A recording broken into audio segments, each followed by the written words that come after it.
Hello everyone, সবাইকে আজকের online ক্লাসে আমন্ত্রণ জানাচ্ছি। আজকের অনলাইন লেকচার ক্লাসের বিষয় হচ্ছে পেলভিক ইনস্ট্যাবিলিটি অথবা হাইপার মোবিলিটি এবং সেক্ষেত্রে স্যাক্রোইলিয়াক জয়েন্ট কতটা ইফেক্টিভ, এটা নিয়ে আমরা আলোচনা করব। তো প্রথমেই যে টপিকটি আলোচনা করব সেটা হচ্ছে পেলভিক ইনস্ট্যাবিলিটি বলতে কী বোঝায়, what is pelvic instability. Sacroiliac joint belt কি আসলে ইনস্ট্যাবিলিটি ট্রিটমেন্ট করতে হেল্প করতে পারি কিনা সেটা আমরা কীভাবে এক্সামিন করব। এসআই জয়েন্ট বেল্টটা আসলে ইফেক্টিভ কিনা এবং কিভাবে আমরা এসআই জয়েন্ট বেল্টটা কারেক্টলি আমরা এটা ইউজ করব বা পেশেন্টকে অ্যাডভাইস করব। দীর্ঘদিন এসআই জয়েন্ট বেল্ট করাটা কি সেফ কিনা, তো এই টপিকসগুলো নিয়ে আমরা আলোচনা করব। ক্রনিক লো ব্যাক পেইন পেশেন্টের ক্ষেত্রে এসআই জয়েন্ট পেইনটা খুবই কমন। আপ টু 30% কোমরে ব্যথার রোগীরই এসআই জয়েন্ট পেইন সমস্যা থাকতে পারে বা এসআই জয়েন্টের সমস্যা থাকতে পারে, যেটা অনেক ক্ষেত্রে আমরা ঠিকমতো ডায়াগনোসিস আমরা করতে পারি না অথবা ঠিকমতো আমরা ট্রিটমেন্ট করতে পারি না, যার ফলে অনেক সময় আনডায়াগনোসড অথবা আনট্রিটেড থেকে যায়। তো এখানে আমরা দেখতে পাচ্ছি যে প্রিভ্যালেন্সটা খুবই বেশি, আপ টু 30% রোগীর ক্ষেত্রেই এসআই জয়েন্টের সমস্যা থাকতে পারে। এসব ফিমেল পেশেন্ট আমরা পাই প্রেগন্যান্সি অথবা আফটার প্রেগন্যান্সির পরে। দেখা যায় যে 50% রোগীদের ক্ষেত্রেই পেলভিক গার্ডারে পেন বা সমস্যাটা থাকতে পারে। তার মানে যেটা আমরা এখান থেকে সামারাইজ করতে পারি সেটা হচ্ছে যে এসআই জয়েন্ট পেইনটা খুবই কমন, কিন্তু আমরা ঠিকমতো ডায়াগনোসিস করতে পারি না বলে যেটা আমরা আসলে আমাদের আমরা বুঝতে পারি না যে এসআই জয়েন্টের সমস্যা আছে। তো এসআই জয়েন্টের ইনস্ট্যাবিলিটি অথবা হাইপার মোবিলিটি এবং বেল্টের ভূমিকা নিয়ে আলোচনা করার আগে আমরা এসআই জয়েন্টের ফাংশনটা নিয়ে আলোচনা করব। এটার মেইন ফাংশন হচ্ছে এটা ট্রান্সফার দ্য ওয়েট, আমাদের আপার বডির ওয়েটটা লোয়ার এক্সট্রিমিটিতে ট্রান্সফার করার জন্য এসআই জয়েন্টটা হেল্প করে। যেমন এখানে আমি দেখতে পাচ্ছি যে আমাদের আপার বডির যে বডি ওয়েটটা ভার্টিব্রাল কলামের মাধ্যমে, এখানে নাম্বার 5 ভার্টিব্রার মাধ্যমে এটা ট্রান্সফার হতেছে দুই পাশে। এখানে আমাদের স্যাক্রাম এবং স্যাক্রোইলিয়াক জয়েন্ট হয়ে এটা এখানে আমাদের ইসকিয়াল টিউবারসিটি এবং অ্যাসিটেবুলাম হয়ে এটা আমাদের লোয়ার এক্সট্রিমিটিতে বডি ওয়েটটা ট্রান্সফার হবে। তারপরে মেইন ফাংশন এসআই জয়েন্টের বডি ওয়েটটাকে ট্রান্সফার করা আপার পার্ট থেকে লোয়ার পার্টে। এই 5টা প্রবলেম স্যাক্রোইলিয়াক জয়েন্টের ক্ষেত্রে খুবই কমন। একটা হচ্ছে হাইপোমোবিলিটি, হইতে পারে যে পেশেন্টের স্যাক্রোইলিয়াক জয়েন্টে আর্থ্রাইটিস থাকার কারণে জয়েন্টটি স্টিফ এবং হাইপোমোবাইল, এটা হতে পারে। অনেক সময় যারা বয়স্কদের ক্ষেত্রে এটা হতে পারে। এসআই জয়েন্ট হাইপার মোবিলিটি হতে পারে যারা প্রেগনেন্ট অথবা আফটার প্রেগনেন্সি অথবা যে কোনো ট্রমা বা ইঞ্জুরির কারণে, মোটর ভেহিকেল অ্যাক্সিডেন্টের কারণে, ডাইরেক্ট ট্রমার কারণে অনেক সময় লিগামেন্ট ল্যাক্সিটি থাকতে পারে, লিগামেন্ট ল্যাক্সিটি অথবা লিগামেন্ট ড্যামেজ থাকতে পারে অথবা ফ্র্যাকচার থাকতে পারে। সেক্ষেত্রেও পেশেন্টের এসআই জয়েন্টে হাইপার মোবাইলও থাকতে পারে। তার মানে একটা হচ্ছে বললাম হাইপার মোবিলিটি থাকতে পারে স্যাক্রোইলিয়াক জয়েন্টে অথবা হাইপার মোবিলিটি থাকতে পারে। এবং 3 এবং 4 হচ্ছে অ্যান্টোরিয়ার রোটেটেড ইনুমিনেট এবং পোস্টিরিয়র রোটেটেড ইনুমিনেট। এটাকে বলা হচ্ছে ইনুমিনেট বোন, দুই পাশে দুইটা ইনুমিনেট বোন, মাঝখানে আমাদের স্যাক্রাম।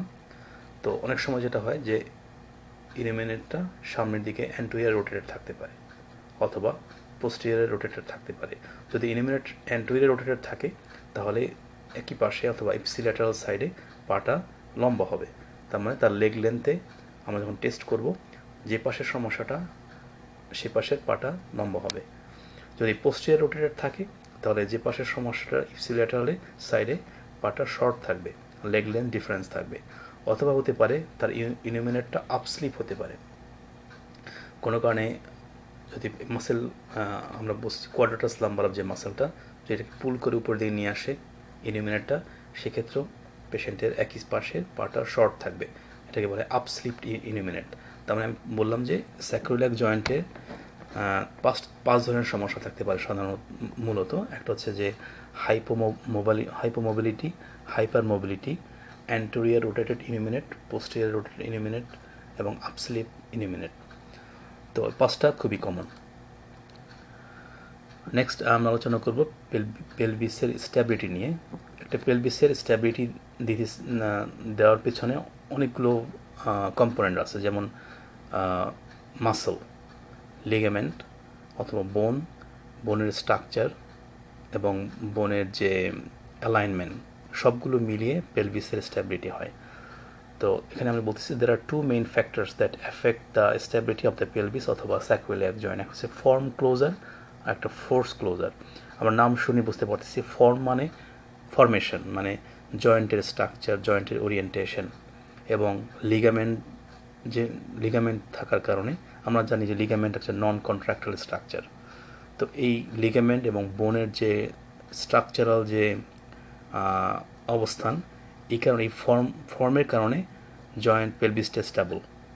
আরেকটা বললাম ফোর্স ক্লোজার। এক সময় ফোর্স যেটা যে মাসেল, ফোর্সটা আসতেছে মাসেল থেকে, মাসেলের স্ট্রেংথের কারণে আমরা ফোর্স ক্লোজারটা পাচ্ছি এবং এটাও পেলভিসকে স্ট্যাবিলিটি দিতেছে।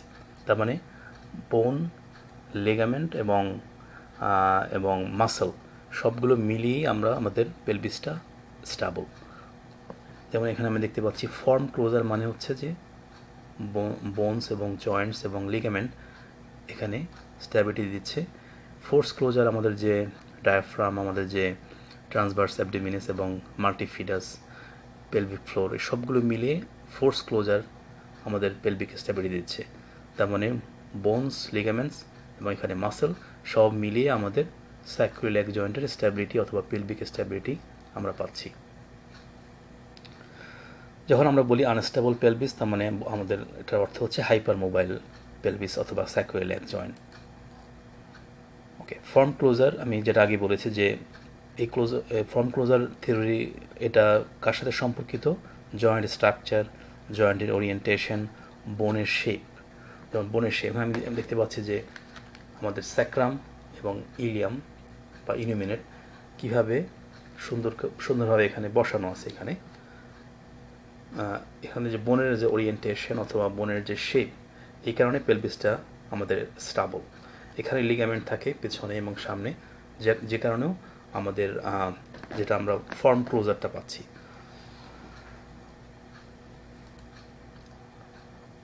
ফর্ম ক্লোজার এখানে একই যেটা বললাম যে optimal function of the bone, joint এবং লিগামেন্টের কারণে ফর্ম ক্লোজারটা আমরা পাচ্ছি। এখানে আমরা ছবিতে দেখতে পাচ্ছি যে এখানে স্যাক্রাম, এখানে আমাদের ইলুমিনেট বোন, যেভাবে পজিশনিংটা, এই কারণে আমাদের পেলভিসটা স্টেবল।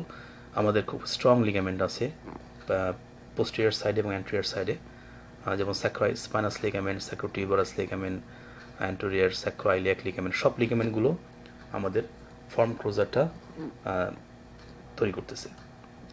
এখন ফোর্স ক্লোজার আমি বলছি যে এখানে এই থিওরির পিছনে মেইনলি মাসেলের সম্পর্ক। মাসেল যেমন এখানে আমার উপরে আছে ডায়াফ্রাম, সামনে আছে ট্রান্সভার্স অ্যাবডোমিনাস, মাল্টিফিডাস আছে পেছনে, নিচে আছে পেলভিক ফ্লোর। তার মানে পুরোটা মিলিয়ে আমাদের ফোর্স ক্লোজারটা আমরা পাচ্ছি। তার মানে যেসব পেশেন্টের আমরা স্যাক্রোইলিয়াক জয়েন্টের রিহ্যাবিলিটেশন করব, আমাদেরকে এই চারটা ব্যাপার আমাদের খেয়াল রাখতে হবে। তাদের ট্রান্সভার্স অ্যাবডোমিনাস, তার মাল্টিফিডাস এবং পেলভিক ফ্লোর স্ট্রেন্থ বাড়াতে হবে। তো এখানে এখানে আমরা যেটা আলোচনা করবো আজকে, যে ফর্ম ক্লোজার মানে লিগামেন্ট, বোন, এটার কোনো প্রবলেম থাকলে সেটা আসলে ট্রিটমেন্ট করা যাবে বেল্ট ইউজ করে। যেমন স্যাক্রোইলিয়াক জয়েন্ট, যেটা আমি পরে আলোচনা করবো আরও ডিটেলস, এটা দিয়ে ট্রিটমেন্ট করা যাবে। বাট যদি পেশেন্ট যদি ফোর্স ক্লোজারের সমস্যা হয়, তার মাসেল উইকনেস থাকে, সেক্ষেত্রে এই বেল্টটা কোনো কাজ করবে না বা খুবই কম কাজ করবে। তো এই স্যাক্রোইলিয়াক বেল্টের বিষয়ে ডিটেলস আলোচনা করার আগে আমরা কুইকলি স্যাক্রোইলিয়াক জয়েন্টের সমস্যা থাকলে কী কী সাইন সিমটম শো করবে সেটা আমরা এখন আলোচনা করব। কী কী কারণে স্যাক্রোইলিয়াক জয়েন্টের পেইন হতে পারে, আমরা কীভাবে ডায়াগনোসিস করব। পেশেন্টের স্যাক্রোইলিয়াক জয়েন্টের সমস্যা থাকলে তার সিট টু স্ট্যান্ডিং করতে গেলে সে ব্যথা ফিল করবে কোমরে, স্যাক্রোইলিয়াক জয়েন্টের জায়গাটাতে। তার ইউনিল্যাটারাল ওয়েট বেয়ারিং, যখন সে এক পায়ের উপরে ভর দিয়ে দাঁড়াবে, তখন তার যে পাশে ভর দিয়ে দাঁড়াবে সেই পাশে তার প্রচণ্ড রকম ব্যথা হবে। যখন স্টারে ক্লাইম্বিং করবে, সিঁড়ি দিয়ে উঠবে উপরে, যখন এক পায়ের উপর ভর দিয়ে যখন সে তার বডি ওয়েটটাকে ট্রান্সফার করবে, তার পেইন হবে।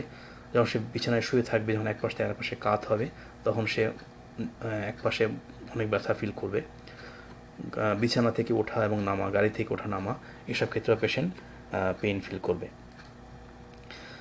পেইনের ডিস্ট্রিবিউশন আমরা এখানে দেখতে পাচ্ছি যে তার স্যাক্রোইলিয়াক জয়েন্টের সমস্যাটা হলে তার পেইনটা ল্যাটারাল সাইডে হতে পারে, বাটাক এরিয়াতে হতে পারে, গ্লুটিয়াল এরিয়াতে, পিছনে হ্যামস্ট্রিং এরিয়াতে হতে পারে, ল্যাটারাল আসপেক্ট অফ দ্য থাই হতে পারে।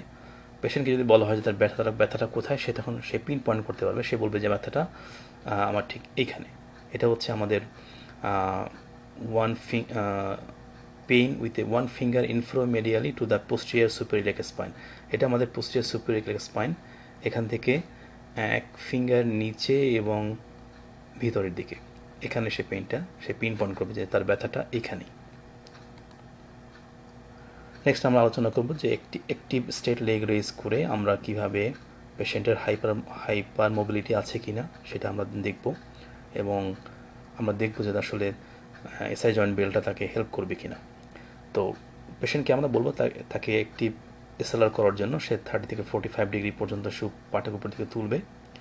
যদি আমরা দেখি যে সে বলতেছে পাটা উপরে তুলতে খুব কষ্ট হচ্ছে, সে অনেক হেভি ফিল করতেছে তার পাটা, অথবা সে পেইন ফিল করতেছে, ডিসকমফোর্ট ফিল করতেছে যে পাশের সমস্যাটা সেই পাশের স্যাক্রোইলিয়াক জয়েন্ট এরিয়াতে, তখন আমি বুঝতে পারবো তার এসএলআরটা অ্যাক্টিভ এসএলআরটা পজিটিভ। সেক্ষেত্রে আমি 2 হাত দিয়ে পেলভিসের উপরে হালকা less than 5 pound pressure apply করব, তখন তাকে বলা হবে তাকে এসএলআর করার জন্য অ্যাক্টিভলি। যদি দেখি তার পেইনটা কমে গেছে বা তার পাটা উপরে তুলতে সে অনেক ইজি ফিল করতেছে, সেক্ষেত্রে আমাদের অ্যাক্টিভ এসএলআর টেস্টটা পজিটিভ। তার মানে আমি বুঝতে পারলাম যখন আমি সাপোর্ট দিলাম তখন তার ফর্ম যে ক্লোজার সেটা হলো, তাকে আমি পেলভিক স্ট্যাবিলিটি দিচ্ছি তার আমার হাতের প্রেশার দিয়ে, মানে তাকে ফর্ম ক্লোজার আমি অ্যাপ্লাই করলাম, সেক্ষেত্রে তার পেইনটা কমে গেছে। এইটা একটা ইন্ডিকেশন যে তার স্যাক্রোইলিয়াক জয়েন্টটা, যদি বেল্ট আমি ইউজ করি, স্যাক্রোইলিয়াক জয়েন্ট বেল্ট ইউজ করলে পেশেন্ট এর এই ব্যথাটা সে অনেক কম ফিল করবে। তখন আমরা একটা ভিডিও দেখি, ভিডিওতে আমরা দেখব কীভাবে টেস্টটা করতে হবে। In the supine position, have the patient lift her leg off the table, looking for an assessment of pain. If the patient states there's pain, have her lower and repeat with compression of the pelvis and lower. A positive test would be decreased symptoms with pelvic compression, stating incoordination and control issues in the lumbopelvic region. তবে প্রেশারটা অবশ্যই আমাদেরকে অনেক কম দিতে হবে। আমি এখানে বলেছি লেস দ্যান 5 পাউন্ড, খুব বেশি প্রেশার না, হালকা প্রেশার। আমি দেখব তার পেশেন্ট তার পেইন সিমটমটা সে কী ফিল করে। নেক্সট আমরা দেখব যে বেল্টটা কোথায় ব্যবহার করতে হবে, কারণ যদি পেশেন্টের হাইপার মোবিলিটি থাকে অথবা ফর্ম ক্লোজারের সমস্যা থাকে, লিগামেন্ট ইনস্টেবিলিটি থাকে, সেক্ষেত্রে এসআই জয়েন্টটা এক্সট্রিমলি হেল্পফুল এবং এটা অনেকটা ম্যাজিকের মতো কাজ করতে পারে এবং পেশেন্ট ড্রামাটিক রিলিফ সে পাবে। এই কারণেই আসলে আমি এই টপিকটা সিলেক্ট করেছি আজকের অনলাইন লেকচার ক্লাসের জন্য, কারণ আমি বলেছি যে এসআই জয়েন্টের প্রবলেমটা খুবই কমন। অলমোস্ট 30% কেসে যাদের লো ব্যাক পেইন পেশেন্ট আছে তাদের এসআই জয়েন্টের সমস্যা থাকতে পারে। আমরা কুইকলি টেস্টটা করতে পারি উইদিন 10 সেকেন্ড এবং আমরা বুঝতে পারবো তার পেশেন্টকে আমরা আসলে তার এসআই জয়েন্ট বেল্টটা প্রেসক্রাইব করবো কি করবো না। তো আমি বলেছি এটা এক্সট্রিমলি হেল্পফুল এবং এটা কোথায় পড়তে হবে এটা এখানে ছবিতে দেখানো হয়েছে যে আমাদের যে এখানে আমাদের এএসআইএস এবং পিএসআইএস এটার মাঝামাঝি এই জায়গাটাতে আমরা ব্যবহার করবো। সাধারণত আমরা লাম্বার কর্সেট যেটা আমরা ব্যবহার করি কোমরের ব্যথার জন্য, এটা আমরা ইউজ করি এই লেভেলে, কিন্তু স্যাক্রোইলিয়াক জয়েন্টের যে বেল্টটা এটা যেখানে আমরা দেখতে পাচ্ছি এটা অনেকটা পাতলা, অনেক থিন, এখানে Velcro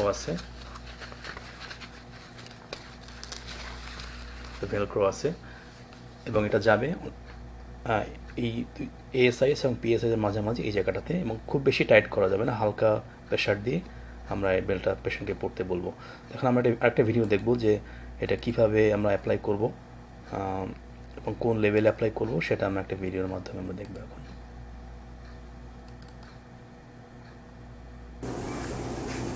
Are you suffering from sacroiliac joint pain and want to know if one of these belts can help you? how will you know if it can actually help and probably use it? Now, a good question is there any test that we can perform prior to purchasing the belt that will give us a good indication that the belt can actually give you some pain relief? Yes, there is. Now, there's a test that we can do in the supine position, that's laying on your back. Now, we have to keep in mind what this belt does. The belt, when properly placed, which I'm going to show you here very soon, is going to help assist with creating ligamentous tension in the pelvis, on the backside where the ligaments generally are loose and unstable.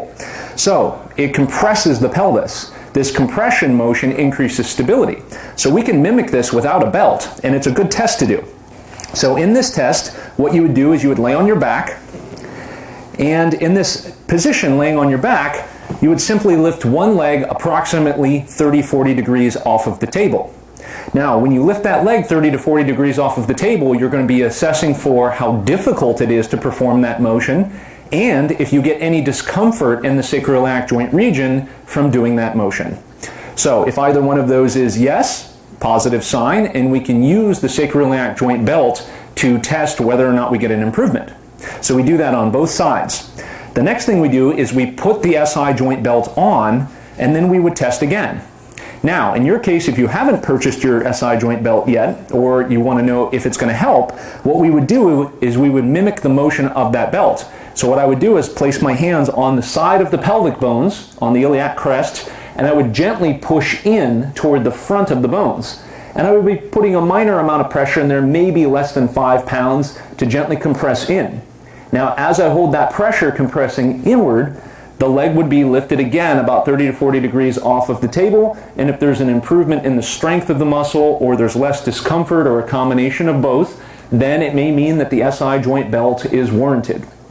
So this is an easy and simple test. It's done for assessing sacroiliac joint function, but it also gives us a great indication of whether or not this belt can be helpful for your work. তো আমরা দেখলাম যে কিভাবে test করে আমরা determine করব যে পেশেন্টকে আমরা স্যাক্রোইলিয়াক জয়েন্ট বেল্টটা প্রেসক্রাইব করব কিনা।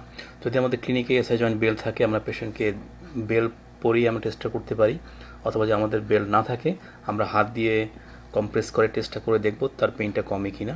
যদি কমে তাহলে তখন আমি পেশেন্টকে বলবো একটা বেল্ট পারচেস করার জন্য। নেক্সট আমরা দেখব বেল্টের পজিশন, কোন পজিশনে আমরা বা কোন লেভেলে আমরা বেল্টটা ইউজ করব। So the proper positioning is this. If we look at our spine model, we have the bone on the front of the pelvis we call the ASIS, that bony protuberance.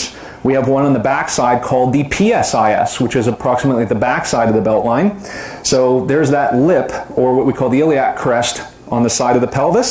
And then we have the hip bone. If we put our hand into the side of the hip, we can feel that right there. There's a space right in the middle, and that's where the belt needs to be positioned. Now, of course, this model is a little small, but it'll work for our purposes here. So the belt will need to be placed just underneath that ASIS bone and underneath the PSIS bone. So as you can see, when I put it around that section and it gets tighter, we're going to be compressing the sacroiliac joint region directly. A common mistake is for the belt to be placed too high, or once it's placed in the right position throughout the day or after sitting, the belt starts to scoot its way up and starts compressing on the lumbar spine. And this is not useful for us. It's not going to assist with the sacroiliac joint stability. So the proper location is directly underneath the ASIS bone and making sure that it's underneath the PSIS bone as well, so we get a nice compression right into the sacroiliac joint, and it improves the stability. And we can get the most out of using the sacroiliac joint belt.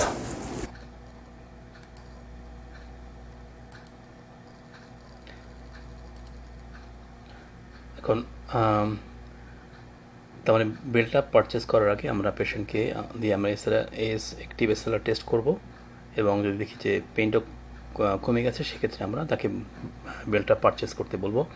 কিছু question আছে যে patient বলতে পারে যে how often আমরা বেল্টটাকে use করতে পারবো। তো এখানে যেটা টেক্সট বুকে বলা আছে যে এটা পেশেন্ট যে কোনো সময় ইউজ করতে পারে। এখন কথা হচ্ছে যে এটা দীর্ঘদিন ইউজ করলে বা পেশেন্টের মাসেল উইকনেস উইক হওয়ার সম্ভাবনা আছে কিনা, যেটা আমরা লাম্বার কোর্সেটের ক্ষেত্রে আমরা দেখি যে কোমরে ব্যথার রোগী আমরা দীর্ঘদিন বেল্ট পরলে আমরা দেখি তাদের কোর মাসেল যেমন ট্রান্সভার্স অ্যাবডোমিনাস বা অন্যান্য মাসেলগুলো আমরা উইক হওয়ার চান্স থাকে, কিন্তু এখানে কি মাসেল উইকনেস হওয়ার চান্স থাকে কিনা। তো এখানে যেটা রিসার্চে বলা হয়েছে যে না, সেটার সম্ভাবনা নেই, কারণ এটা সাপোর্ট দিচ্ছে লিগামেন্টকে, বোনসকে বা জয়েন্টকে। এখানে কোনো ইম্পর্টেন্ট মাসেল নাই।